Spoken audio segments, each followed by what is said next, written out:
Chapter 1. Into the Primitive.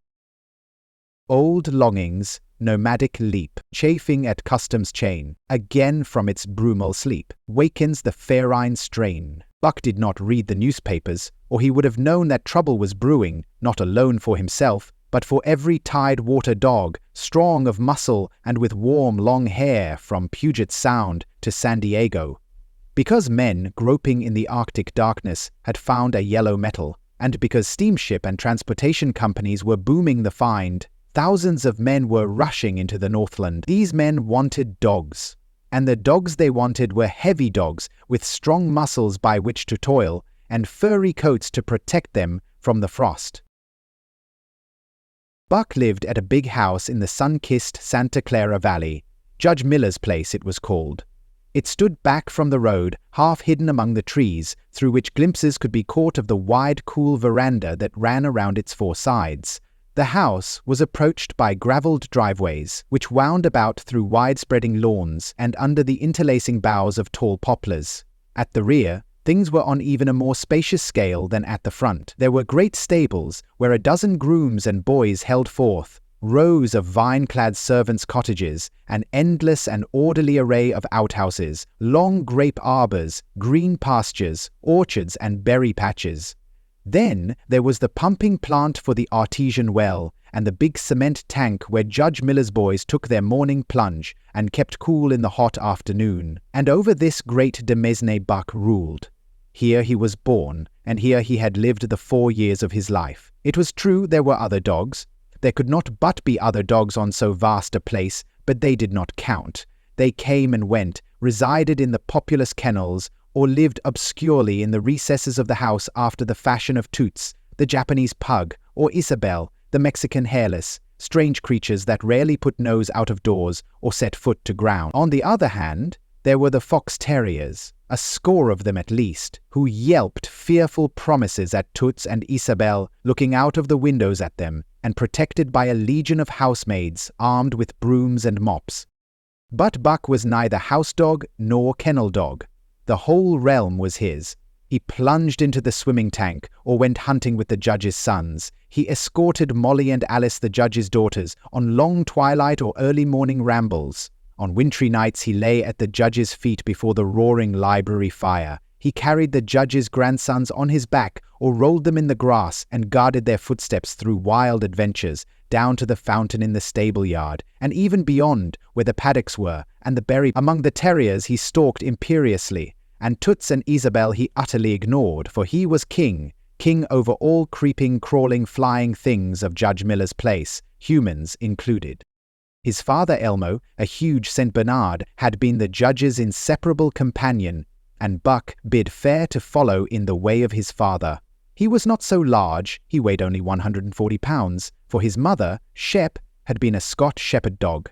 Nevertheless, 140 pounds, to which was added the dignity that comes of good living and universal respect, enabled him to carry himself in right royal fashion. During the 4 years since his puppyhood, he had lived the life of a sated aristocrat. He had a fine pride in himself, was even a trifle egotistical, as country gentlemen sometimes become because of their insular situation. But he had saved himself by not becoming a mere pampered house dog. Hunting and kindred outdoor delights had kept down the fat and hardened his muscles, and to him, as to the cold-tubbing races, the love of water had been a tonic and a health preserver. And this was the manner of dog Buck was in the fall of 1897, when the Klondike strike dragged men from all the world into the frozen north. But Buck did not read the newspapers, and he did not know that Manuel, one of the gardener's helpers, was an undesirable acquaintance. Manuel had one besetting sin. He loved to play Chinese lottery. Also, in his gambling he had one besetting weakness, faith in a system, and this made his damnation certain. For to play a system requires money, while the wages of a gardener's helper do not lap over the needs of a wife and numerous progeny. The judge was at a meeting of the Raisin Growers Association, and the boys were busy organizing an athletic club on the memorable night of Manuel's treachery.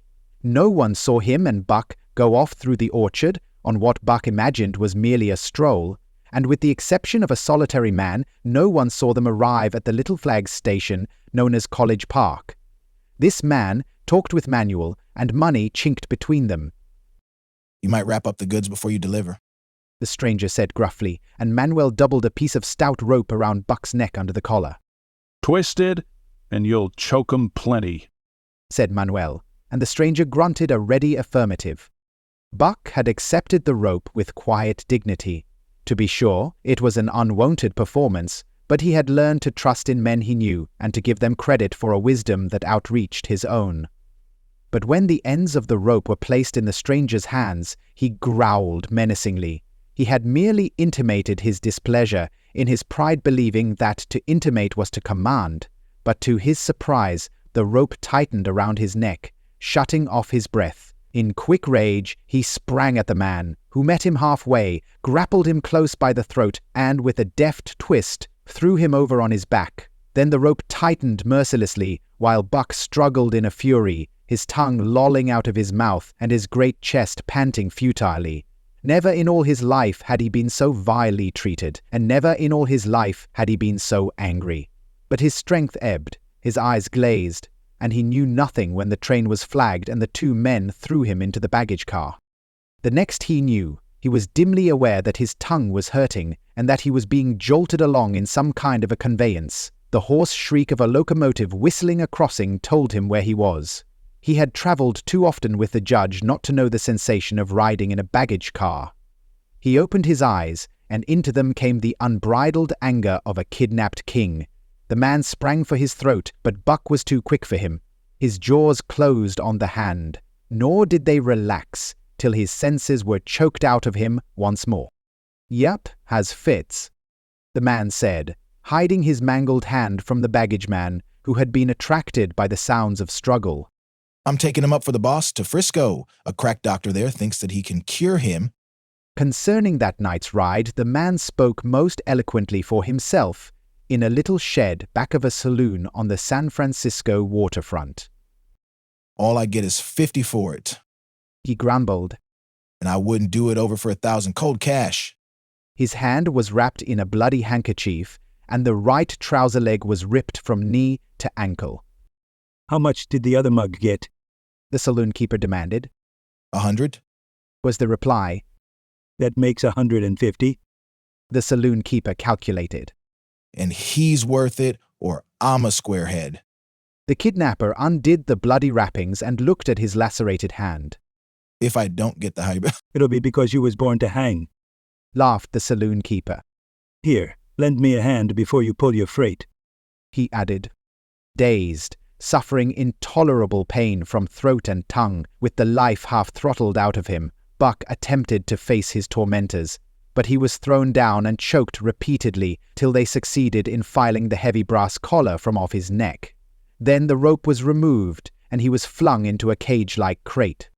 There he lay for the remainder of the weary night, nursing his wrath and wounded pride. He could not understand what it all meant. What did they want with him, these strange men? Why were they keeping him pent up in this narrow crate? He did not know why, but he felt oppressed by the vague sense of impending calamity. Several times during the night he sprang to his feet when the shed door rattled open, expecting to see the judge, or the boys at least, but each time it was the bulging face of the saloon keeper that peered in at him by the sickly light of a tallow candle. And each time the joyful bark that trembled in Buck's throat was twisted into a savage growl. But the saloon keeper let him alone, and in the morning 4 men entered and picked up the crate. More tormentors, Buck decided, for they were evil-looking creatures, ragged and unkempt, and he stormed and raged at them through the bars. They only laughed and poked sticks at him, which he promptly assailed with his teeth, till he realized that that was what they wanted. Whereupon he lay down sullenly and allowed the crate to be lifted into a wagon. Then he, and the crate in which he was imprisoned, began a passage through many hands. Clerks in the express office took charge of him. He was carted about in another wagon. A truck carried him, with an assortment of boxes and parcels, upon a ferry steamer. He was trucked off the steamer into a great railway depot, and finally he was deposited in an express car. For 2 days and nights, this express car was dragged along at the tail of shrieking locomotives, and for 2 days and nights Buck neither ate nor drank. In his anger, he had met the first advances of the express messengers with growls, and they had retaliated by teasing him. When he flung himself against the bars, quivering and frothing, they laughed at him and taunted him. They growled and barked like detestable dogs, mewed and flapped their arms and crowed. It was all very silly, he knew, but therefore the more outrage to his dignity, and his anger waxed and waxed. He did not mind the hunger so much, but the lack of water caused him severe suffering and fanned his wrath to fever pitch. For that matter, high-strung and finely sensitive, the ill treatment had flung him into a fever, which was fed by the inflammation of his parched and swollen throat and tongue. He was glad for one thing: the rope was off his neck. That had given them an unfair advantage. But now that it was off, he would show them. They would never get another rope around his neck. Upon that he was resolved. For 2 days and nights he neither ate nor drank, and during those 2 days and nights of torment he accumulated a fund of wrath that boded ill for whoever first fell foul of him.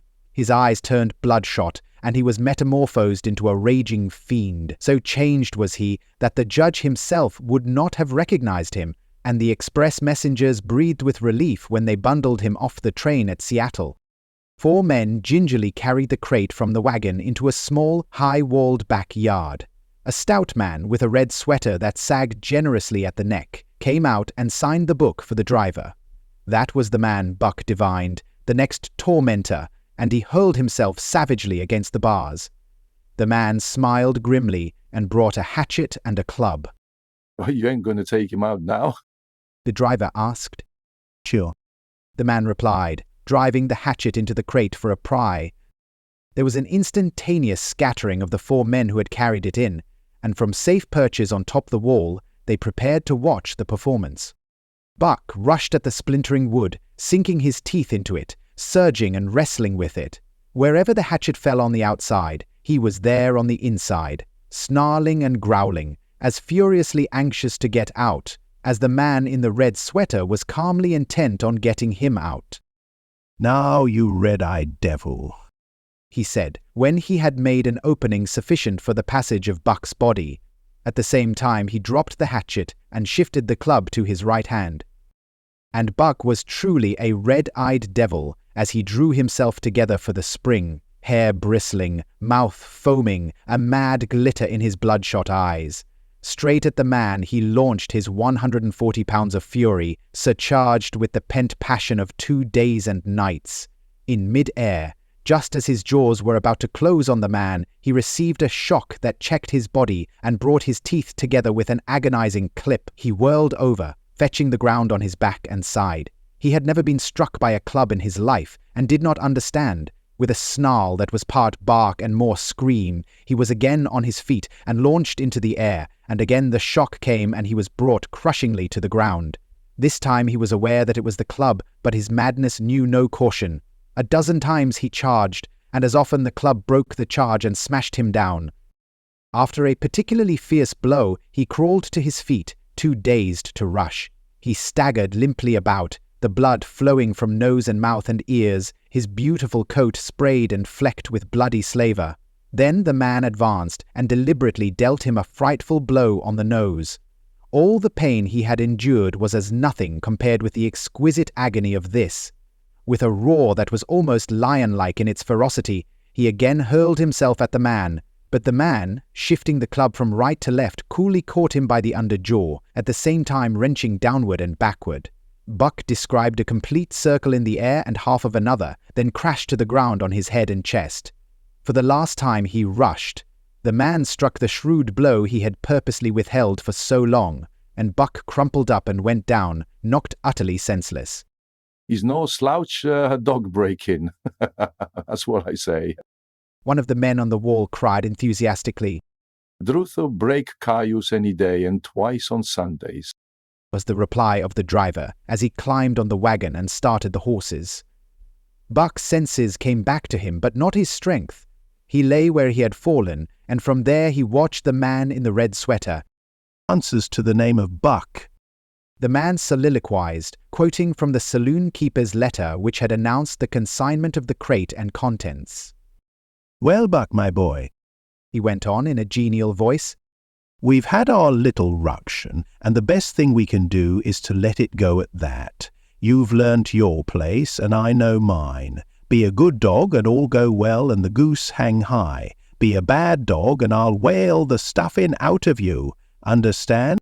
As he spoke, he fearlessly patted the head he had so mercilessly pounded, and though Buck's hair involuntarily bristled at touch of the hand, he endured it without protest. When the man brought him water, he drank eagerly, and later bolted a generous meal of raw meat, chunk by chunk, from the man's hand. He was beaten, he knew that, but he was not broken. He saw once for all that he stood no chance against a man with a club. He had learned the lesson, and in all his afterlife he never forgot it. That club was a revelation. It was his introduction to the reign of primitive law, and he met the introduction halfway. The facts of life took on a fiercer aspect, and while he faced that aspect uncowed, he faced it with all the latent cunning of his nature aroused. As the days went by, other dogs came, in crates and at the ends of ropes, some docilely and some raging and roaring as he had come, and, one and all, he watched them pass under the dominion of the man in the red sweater. Again and again, as he looked at each brutal performance, the lesson was driven home to Buck. A man with a club was a lawgiver, a master to be obeyed, though not necessarily conciliated. Of this last, Buck was never guilty, though he did see beaten dogs that fawned upon the man, and wagged their tails and licked his hand. Also, he saw one dog that would neither conciliate nor obey, finally killed in the struggle for mastery. Now and again men came, strangers, who talked excitedly, wheedlingly, and in all kinds of fashions to the man in the red sweater. And at such times that money passed between them, the strangers took one or more of the dogs away with them. Buck wondered where they went, for they never came back, but the fear of the future was strong upon him, and he was glad each time when he was not selected. Yet his time came, in the end, in the form of a little weazened man who spat broken English and many strange and uncouth exclamations which Buck could not understand. "Sacredam," he cried, when his eyes lit upon Buck. "Dat one damn bully dog. How mock?" 300 and a present at that, was the prompt reply of the man in the red sweater. and seeing it's government money, you ain't got no kick coming, eh, Perrault? Perrault grinned, considering that the price of dogs had been boomed skyward by the unwanted demand. It was not an unfair sum for so fine an animal. The Canadian government would be no loser, nor would its dispatches travel the slower. Perrault knew dogs, and when he looked at Buck, he knew that he was 1 in 1,000. 1 in 10, Toussaint, he commented mentally. Buck saw money pass between them, and was not surprised when Curly, a good-natured Newfoundland, and he were led away by the little weazened man. That was the last he saw of the man in the red sweater, and as Curly and he looked at receding Seattle from the deck of the Narwhal, it was the last he saw of the warm Southland. Curly and he were taken below by Perrault and turned over to a black-faced giant called Francois. Perrault was a French-Canadian and swarthy, but Francois was a French-Canadian half-breed and twice as swarthy. They were a new kind of men to Buck, of which he was destined to see many more, and while he developed no affection for them, he none the less grew honestly to respect them. He speedily learned that Perrault and Francois were fair men, calm and impartial in administering justice, and too wise in the way of dogs to be fooled by dogs. In the 'tween decks of the Narwhal, Buck and Curly joined 2 other dogs. One of them was a big, snow-white fellow from Spitzbergen who had been brought away by a whaling captain and who had later accompanied a geological survey into the Barrens. He was friendly in a treacherous sort of way, smiling into one's face the while he meditated some underhand trick, as for instance when he stole from Buck's food at the first meal. As Buck sprang to punish him, the lash of Francois's whip sang through the air, reaching the culprit first, and nothing remained to Buck but to recover the bone. That was fair of Francois, he decided, and the half-breed began his rise in Buck's estimation. The other dog made no advances, nor received any. Also, he did not attempt to steal from the newcomers. He was a gloomy, morose fellow, and he showed Curly plainly that all he desired was to be left alone, and further, that there would be trouble if he were not left alone. Dave, he was called, and he ate and slept, or yawned between times, and took interest in nothing, not even when the narwhal crossed Queen Charlotte Sound, and rolled and pitched and bucked like a thing possessed. When Buck and Curly grew excited, half wild with fear, he raised his head as though annoyed, favored them with an incurious glance, yawned, and went to sleep again. Day and night the ship throbbed to the tireless pulse of the propeller, and though one day was very like another, it was apparent to Buck that the weather was steadily growing colder. At last, one morning, the propeller was quiet, and the narwhal was pervaded with an atmosphere of excitement. He felt it, as did the other dogs, and knew that a change was at hand. Francois leashed them and brought them on deck. At the first step upon the cold surface, Buck's feet sank into a white, mushy something very like mud. He sprang back with a snort. More of this white stuff was falling through the air. He shook himself, but more of it fell upon him. He sniffed it curiously, then licked some up on his tongue. It bit like fire, and the next instant was gone. This puzzled him. He tried it again, with the same result. The onlookers laughed uproariously, and he felt ashamed he knew not why, for it was his first snow,